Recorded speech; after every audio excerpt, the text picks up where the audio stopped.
Here are the 3 things that I did in my 50s to get leaner and stronger so that now I am healthier and more fit than I was in my 30s or 40s. The first thing I stopped doing was snacking. Now, I am not somebody who just stopped snacking because I decided I shouldn't snack, so I am just going to stop snacking. I have this amazing willpower. I'm just going to tell myself not to do it, and I'm not going to do it. That does not work for me. I do not have amazing willpower. I have never relied on willpower as my secret weapon for weight loss or weight maintenance. In order for me to stop snacking, I had to stop wanting snacks. I had to stop feeling hungry and thinking about food. So the way that I did that was I learned how to build meals that kept me full and satisfied for 4 or more hours. That's right, 4 or more hours. The way I did this was I really started prioritizing the protein. So think of protein as food. Protein is your food. Everything else is just for fun. When you build a meal, it's going to be built around the protein, whatever you're having for protein. And then you can have the fun foods, the veggies, and maybe some fats to go along with your protein. One of my favorite meals is a garlic herb pork chop. I like a bone-in pork chop. I like the fatty edge. So that meat is coming with its own built-in yummy fat that makes it delicious. On the side, I'm going to have roasted broccoli or butternut squash or green beans or all 3, just depending on the day. But the primary part of my plate is that protein. My pork chop is going to be about an 8-ounce pork chop. That type of meal will keep me full and satisfied for about 4 hours. I won't think about snacking because I'm full. I gave my body the nutrients that it needed, and so it stopped asking me to feed it. Now, in about 4 hours, my body, or the cells in my body, are going to think, it's time for a nutrient top-up. So they're going to start asking me, hello, could we get some more food? And yeah, of course, it's been 4 hours. I'm ready to sit down and have another meal. Learning how to build a meal that keeps you full for 4+ hours is something that most people don't know how to do. They'll have an egg for breakfast and think that's good enough. It's not. 1 egg is not good enough. At the bare minimum, have 3 eggs for breakfast. And then have some bacon or chicken sausage and some avocado with your breakfast. I really like to have sauteed spinach and other greens with my breakfast as well. Build it out. Make it a meal. Dinner is usually easier for people to wrap their head around. You're going to usually have a big piece of protein and then some veggies and side dishes to go with that. Start thinking about your breakfast and your lunch meal, or what I like to call them, your first food and your second food, in the same way. Build the meal around the protein. You're not having salad with chicken. You're having chicken with some salad. As soon as you start to build a meal that will actually make you full and keep you satisfied, you'll realize that snacking isn't all that interesting. You don't even think about it. If you can stop the snacking and eat 3 meals a day, you will actually end up eating less than what you're eating now. And that will promote fat burn and weight loss. The second thing I did was I got serious about managing my muscle mass.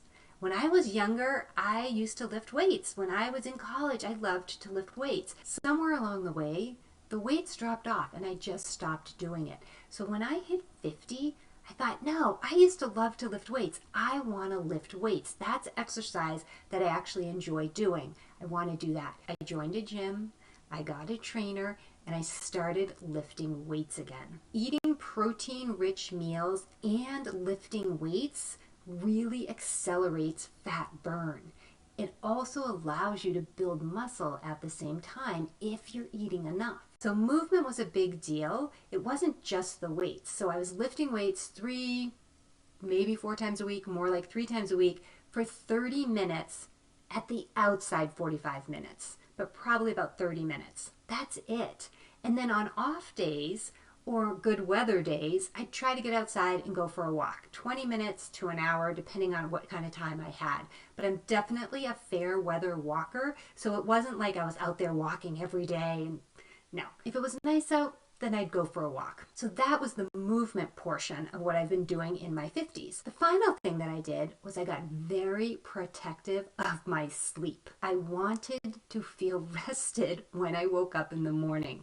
So the biggest thing I did to manage my sleep was I stopped drinking alcohol. I never thought I'd give up alcohol. I loved white wine. I figured I'm never giving up my white wine. Why would I do that? It's not bothering me. It's fine. Turns out that white wine was really disrupting my sleep. I'd fall asleep just fine, and then I'd wake up.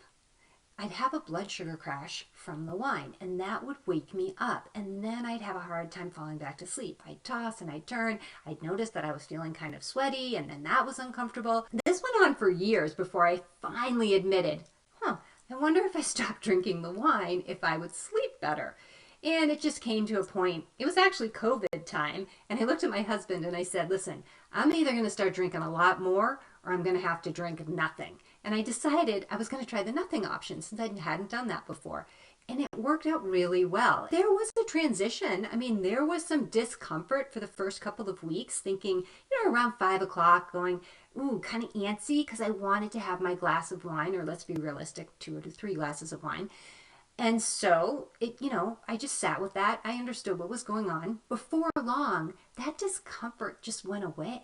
I'm now at this place where I haven't had wine since 2020, and it feels so normal. It's just my regular life. I don't miss it at all. I don't feel weird going to a restaurant and not having wine. It's just what works for me. So letting go of the wine really helped me dial in my sleep. I can now really recognize when I'm feeling tired, and I don't try to push through it. When I feel tired, I go to bed. Those are my 3 top tips if you want to lose weight or manage your weight in your 50s. Start building meals that fill you up and keep you satisfied for 4 or more hours. Start lifting weights. I run a free membership, Weight Loss for Women. In that membership, we have a category for exercise and movement that we talk about, and I share my favorite YouTube exercise program in my group. If that's something you're interested in, along with more advice on how to lose weight so that it feels good and then it becomes easy to maintain your weight, come join me over in the Weight Loss for Women free membership. The link is in the description. I'll see you on the inside.